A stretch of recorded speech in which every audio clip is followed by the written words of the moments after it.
dan teman-teman semuanya. Perkenalkan, kami dari kelompok 3. Kami akan mempresentasikan hasil diskusi kami. Sebelumnya, perkenalkan, nama saya Miriam Manalu. Saya sebagai moderator dan di sebelah kanan saya ada nama saya Umama. Saya Sami Susia Sapitri. Saya Putri Rasuki Dakmari. Saya Sarli Radifa. Saya Hadinda. Saya Mafaza. Saya Enda. Saya Giska Ananda. Saya Meuna Sari. Saya Amanda Putri. Di sini kami akan mempresentasikan dengan judul Media Edukasi dan Penyuluhan Gizi, Penyuluhan dan Konsultasi Gizi. Baiklah, di sini saya akan menjelaskan latar belakang anemia. Anemia merupakan salah satu masalah kesehatan di seluruh dunia, terutama di negara berkembang yang diperkirakan 30% penduduk dunia menderita anemia. Anemia banyak terjadi pada masyarakat, terutama pada ibu hamil dan remaja putri. Anemia adalah suatu kondisi di tubuh di mana kadar hemoglobin dalam darah lebih rendah dari normal. Kadar hemoglobin normal pada remaja putri adalah 12 gram per dl. Remaja putri dikatakan anemia jika memiliki kadar hemoglobinnya kurang dari 12 gram per dl. Hemoglobin adalah salah satu komponen dalam sel darah merah atau eritrosit yang berfungsi untuk mengikat oksigen dan menghantarkannya ke seluruh sel jaringan tubuh. Oksigen diperlukan oleh jaringan tubuh untuk melakukan fungsinya. Kekurangan oksigen dalam jaringan otak dan otot akan menyebabkan gejala antara lain kurangnya konsentrasi dan kurang bugar dalam melakukan aktivitas. Satu mikronutrisi ini kurang terpenuhi, maka tubuh akan mengalami penurunan kadar hemoglobin. Akibat penurunan kadar hemoglobin tersebut, darah tidak dapat mentransfer oksigen ke jaringan sesuai dengan jumlah yang diperlukan oleh tubuh. Remaja putri pada masa pubertas sangat berisiko mengalami anemia gizi besi. Hal ini disebabkan karena banyaknya zat besi yang hilang selama menstruasi. Selain itu, diperburuk oleh kurangnya asupan zat besi di mana zat besi pada remaja putri sangat dibutuhkan tubuh untuk percepatan pertumbuhan dan perkembangan. Perilaku remaja putri yang mengkonsumsi makanan nabati lebih banyak mengakibatkan asupan zat besi belum mencukupi kebutuhan zat besi seharian. Kebiasaan remaja putri yang ingin tampil langsing menjadikan remaja tersebut membatasi asupan makanan hariannya yang mengakibatkan remaja putri mudah terserang anemia. Baiklah, selanjutnya akan dijelaskan oleh teman saya. Baiklah, di sini saya akan menjelaskan rumusan masalah. Apa itu anemia pada remaja putri dan yang terjadi jika tubuh kekurangan sel darah merah? Apa penyebab remaja putri lebih beresiko terkena anemia? Pendekatan model apa yang digunakan dalam intervensi perubahan perilaku? Bagaimana cara mencegah terjadinya anemia pada remaja putri serta dampak buruk dan anemia pada remaja putri? Apa yang menentukan intervensi perubahan perilaku dalam penentuan masalah gizi? Tujuan 1. Menjelaskan tentang anemia dan risiko yang terjadi kekurangan sel darah merah. 2. Menjelaskan konsumsi tablet tambah darah dapat lebih efektif untuk mencegah anemia dan penurunan imunitas, gangguan konsentrasi, penurunan prestasi belajar. 3. Mengetahui perubahan kontingensi penguatan untuk menghasilkan perubahan yang diinginkan dalam perilaku. 4. Menjelaskan pendekatan atau model dalam intervensi perubahan perilaku. 5. Menjelaskan penyebab lebih beresiko terkena anemia, kurangnya asupan zat besi yang cukup. Baiklah, di sini akan dilanjutkan oleh teman saya. Materi pertama itu, apa itu anemia pada remaja putri dan yang terjadi jika tubuh kekurangan sel darah merah. Jadi anemia itu adalah keadaan di mana terjadi penurunan jumlah massa eritrosit yang ditunjukkan oleh penurunan kadar hemoglobin, hematokrin, dan hitung eritrosit. Sintesis hemoglobin melakukan ketersediaan besi dan protein yang cukup dalam tubuh. Protein berperan dalam pengangkutan besi ke sumsum tulang untuk membentuk molekul hemoglobin yang baru. Anemia yang terjadi pada remaja putri merupakan risiko terjadinya gangguan fungsi fisik dan mental, serta dapat meningkatkan risiko terjadinya gangguan pada saat kehamilan nantinya. Status zat besi harus diperbaiki pada saat sebelum hamil, yaitu sejak remaja, sehingga keadaan anemia pada saat kehamilan dapat dikurangi. Pada remaja putri merupakan salah satu kelompok yang rawan menderita anemia. Oleh karena itu, sasaran program penanggulangan anemia gizi telah dikembangkan, yaitu mencapai remaja putri SMP, SMA, dan sederajat, serta wanita di luar sekolah sebagai upaya strategis dalam upaya memutus simpul siklus masalah gizi. Walaupun begitu, prevalensi anemia di kalangan remaja putri masih tergolong dalam kategori tinggi. Hal ini mengidentifikasi anemia masih menjadi masalah kesehatan di Indonesia menurut Kemenkes pada tahun 2014. Remaja putri memiliki resiko 10 kali lebih besar untuk menderita anemia dibandingkan dengan remaja putra. Hal ini dikarenakan remaja putri mengalami menstruasi setiap bulannya dan sedang dalam masa pertumbuhan sehingga membutuhkan asupan zat besi yang lebih banyak. Selain itu, ketidakseimbangan asupan zat gizi juga menjadi penyebab anemia pada remaja. Remaja putri biasanya sangat memperhatikan bentuk tubuh sehingga banyak yang membatasi ke konsumsi makanan dan banyak pantangan terhadap makanan. Selanjutnya akan dijelaskan oleh teman saya. Bagaimana cara mencegah terjadinya anemia pada remaja putri serta dampak buruk dari anemia pada remaja putri? Yang pertama, anemia dapat dihindari dengan konsumsi makanan tinggi zat besi, asam folat, vitamin A, vitamin C, dan zinc, dan pemberian tablet tambah darah atau TTD. Pemerintah memiliki program rutin terkait pendistribusian TTD bagi wanita usia subur atau WUS, termasuk remaja dan ibu hamil. Upaya pembinaan dan intervensi gizi oleh pemerintah secara bertahap dan berkesinambungan adalah dengan pemberian tablet tambah darah atau TTD bagi remaja putri dengan dosis pemberian 1 tablet per minggu yang bertujuan untuk meminimalisir remaja putri mengalami anemia.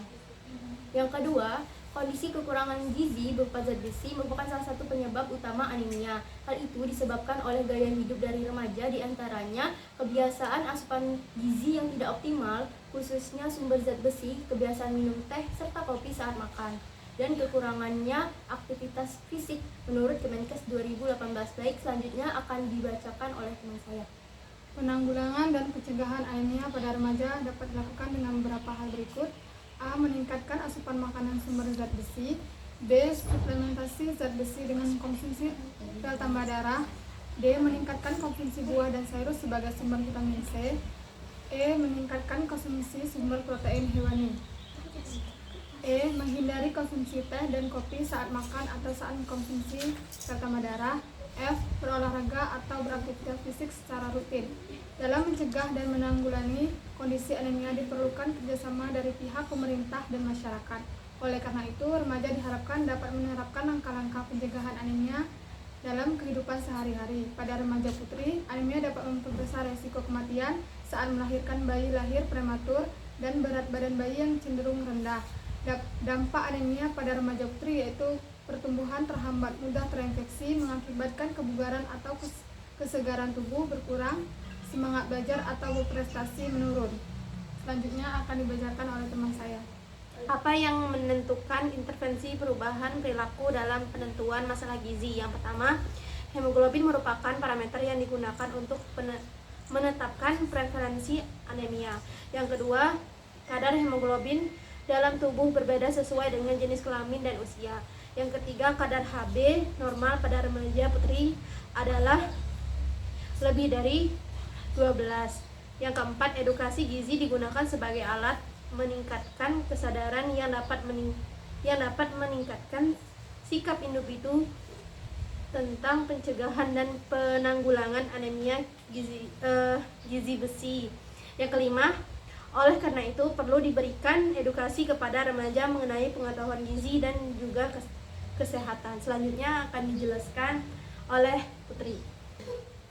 Pendekatan model apa yang digunakan dalam intervensi perubahan perilaku? Rancangan media edukasi, video edukasi gizi yang bisa menjangkau masa adalah sebuah rencana atau konsep untuk membuat video edukatif tentang gizi yang dapat diterima dan dicerna oleh sebanyak mungkin orang. Hal ini melibatkan pemilihan topik, gizi yang relevan dan menarik, penyampaian informasi dengan cara yang mudah dimengerti, penggunaan elemen visual yang menarik perhatian, dan strategi distribusi melalui platform media yang populer untuk mencapai audiens yang lebih luas. Tujuannya adalah agar video tersebut efektif dalam menyampaikan pesan gizi kepada berbagai lapisan masyarakat. Selanjutnya akan dibacakan oleh teman saya. Baiklah, selanjutnya adalah untuk membuat media gizi menggunakan video. Kita dapat mengikuti langkah-langkah berikut. Yang pertama ada penentuan tujuan. Tentukan tujuan utama dari video, misalnya menyampaikan informasi tentang pola makan sehat atau memberikan tips praktis. Yang kedua, pemilihan topik yang relevan.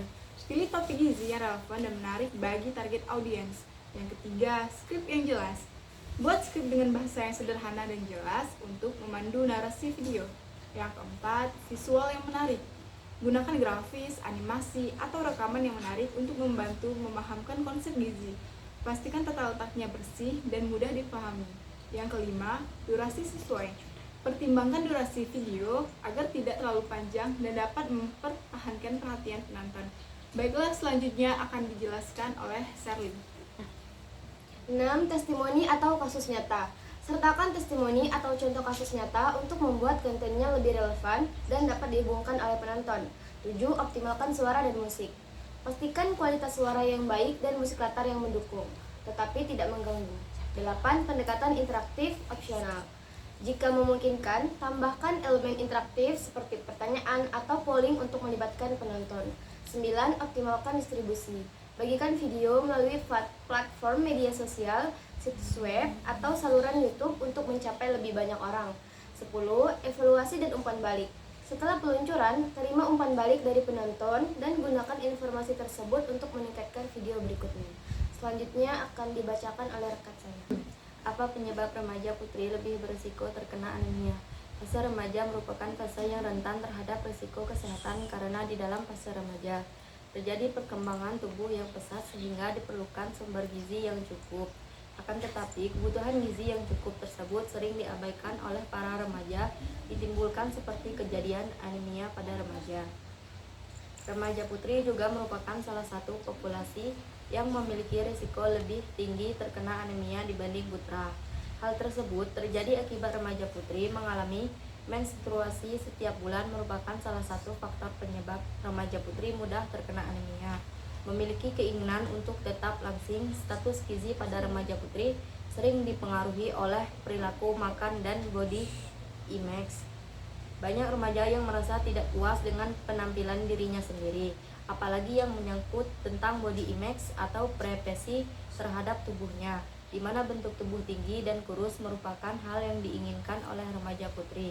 Hal ini terkadang membawa pengaruh buruk. Banyak remaja yang menerapkan pola tidak sehat demi membutuhkan tubuh ideal. Pola makan yang salah bisa meningkatkan risiko status gizi yang buruk.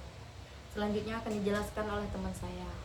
Kesimpulan dan saran, anemia yang terjadi pada remaja putri merupakan resiko terjadinya gangguan fisik dan mental serta dapat meningkatkan resiko terganggu pada saat kehamilan nantinya. Dengan upaya pembinaan dan intervensi gizi oleh pemerintah secara bertahap dan berkesinambungan adalah dengan pemberian tablet tambah darah atau TTD bagi remaja putri dengan dosis pemberian 1 tablet per minggu yang bertujuan untuk meminimalisasi remaja putri mengalami anemia. Penanggulangan dan pencegahan anemia pada remaja dapat dilakukan dengan beberapa hal.